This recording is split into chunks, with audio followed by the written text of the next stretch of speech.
સુરત શહેરમાં આગામી દિવસોમાં ચેટીચાંદ, રામનવમી અને રમઝાન ઈદના તહેવારો ધામધૂમથી ઉજવાશે। આ તમામ તહેવારો દરમિયાન કાયદો અને વ્યવસ્થા જળવાઈ રહે તેમજ કોમી સૌહાર્દ અકબંધ રહે તે દિશામાં અઠવા લાઇન્સ પોલીસ સ્ટેશન દ્વારા વ્યાપક કવાયત હાથ ધરવામાં આવી છે।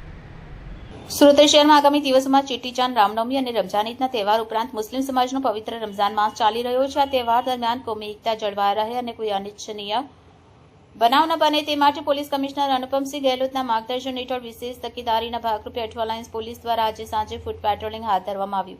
વિસ્તારમાં આવેલ મંદિરો, મસ્જિદ અને સુરતની સૌથી મોટી હઝરત ખ્વાજાતાના દરગાહ સહિતના સંવેદનશીલ સ્થળોની મુલાકાત લઈ સુરક્ષા વ્યવસ્થા પારદર્શક રાખવામાં આવી।